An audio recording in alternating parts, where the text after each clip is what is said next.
I guess I should just start off by describing who I am, what I've done, and I co-founded Tulayan, as mentioned. It's really our mandate was to reintroduce Filipino culture, history, heritage, and language to Filipino Canadians.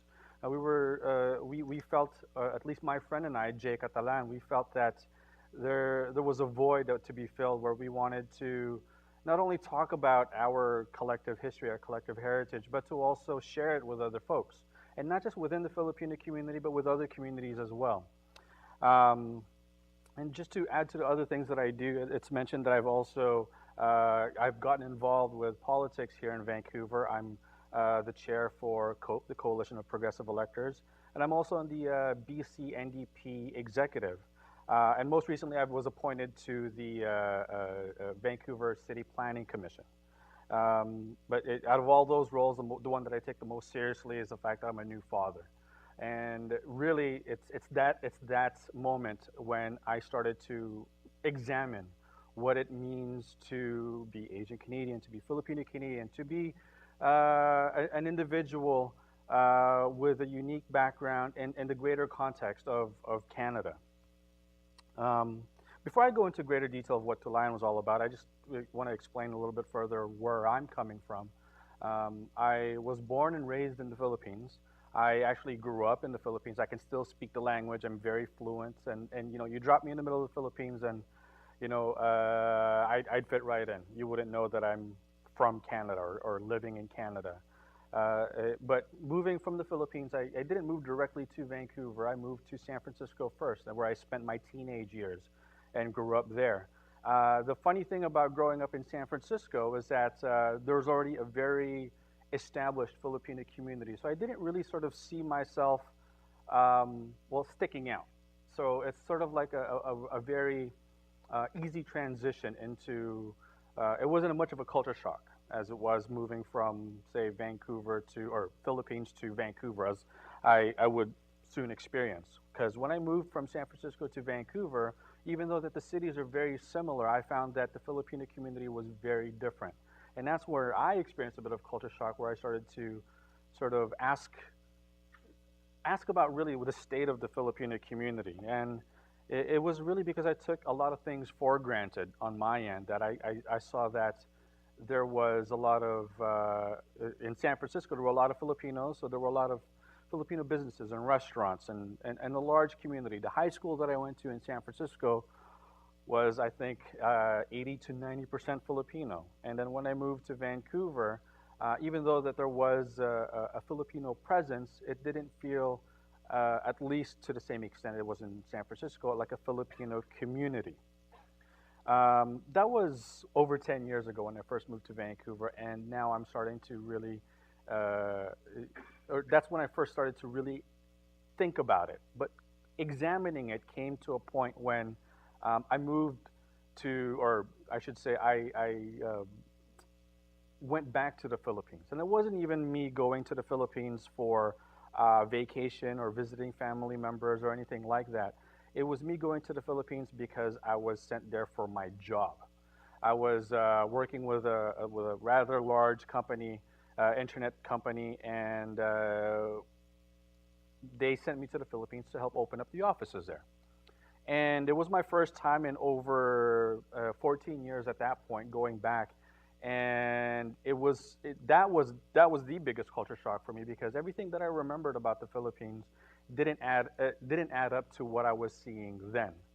And that led me to think even more about the my place in Vancouver, and how Filipinos in Vancouver are the way they are now because is it because of the way the Philippines is right now? And I started to ask a lot of these questions, if the two things were related, and I came to the conclusion that there's as it was discussed earlier, there's a large Filipino population moving to Canada, and it's because of the situation in the Philippines, and we have to um, take into consideration these immigration patterns and what's causing a lot of people moving from the Philippines. And I really, really appreciate the academic research that has gone into painting a picture of what Canada is now, taking into account that, immigration patterns in the past have accounted for what the population is now, and there's an even a more dramatic shift about to occur,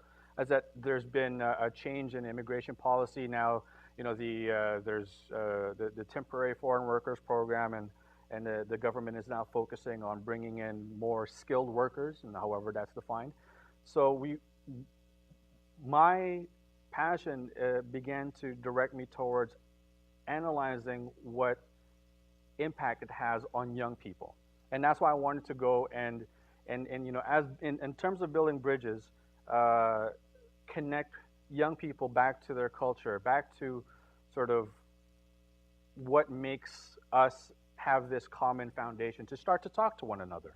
Because there are differences, or at least perceived gaps within the community, whether it's by age or whether you are a second or third generation Filipino Canadian, or you just arrived in Canada from the Philippines, less than a year ago. And those differences we found is something that's been an obstacle in sort of forming a cohesive dialogue about what it means to be Filipino, and what's our role in this context that is Canada. Uh, and in analyzing this and exploring this, I began to meet a lot of second generation, third generation Filipino Canadians who really wanted to know more about their culture, their history, and heritage. And I didn't find an outlet or at least a venue to explore this. And they're my age and they're starting to have families themselves, and they wanted to be able to share and pass on traditional cultural values, language, and other things. And there's also a lot of intermarriages, a lot of mixed race couples that want to be able to tell their children exactly where they're coming from in terms of, again, their history, their culture, their heritage. And in light of all of this that's happening, we ended up feeling that there's also a need to create a positive environment, to create an environment for positive role models to emerge. And it seems that with Filipino Canadians, and I'm speaking about Filipino Canadians here in Vancouver specifically, there hasn't been a lot of visible role models. I mean, there's a lot of role models that are sort of hiding within families or within specific organizations, but there's a craving for uh, young people to step out and to assert themselves and to really add value to the entire conversation that's happening here in the city. And it, throughout all of this, we still maintain a focus on what Tulayan has done so far. And Tulayan, I should actually say, in Tagalog means to bridge, and that really has been our mandate: is to build bridges. And we've done a lot of things from we have regular language classes. We have brought in performance artists from the Philippines, actually in cooperation with another organization in Toronto. They took the lead on that, bringing a famous performance artist in the Philippines, Carlos Celdran. They brought him to Toronto, and they helped bring him here to Vancouver. We've had journalists from the Philippines come in and speak to the community about the state of the Philippines and what's going on there, so that there's an understanding here.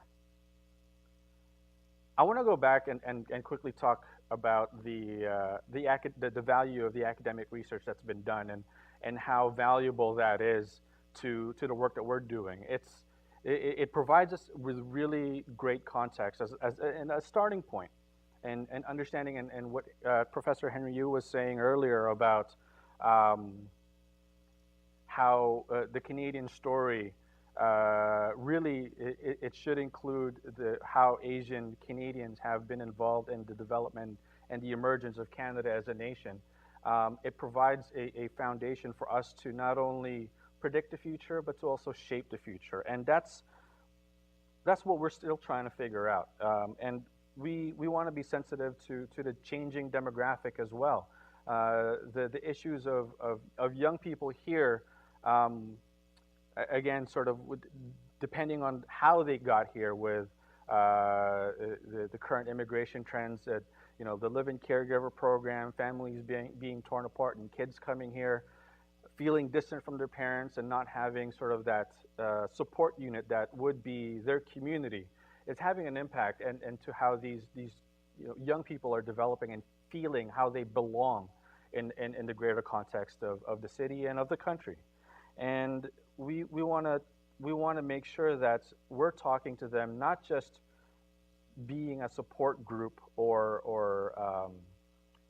just sort of helping them assimilate, but also connecting them with other Filipinos that have already been here. And we want to start with connecting them through the that foundation, that base of that we share a common culture, a common heritage, and a common language.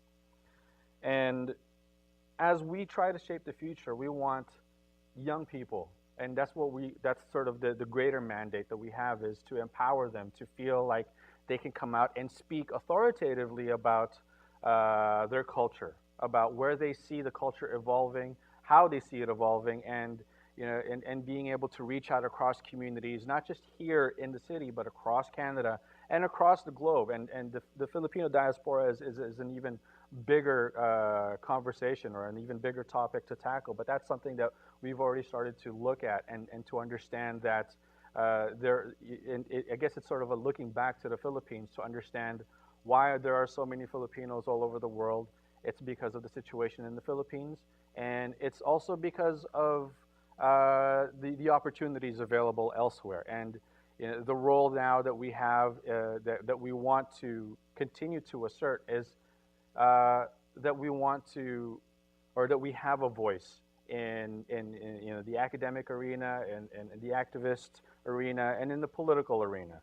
And there is power in growing numbers, but that power is all for naught if it's not understood what that power, the potential of that power brings.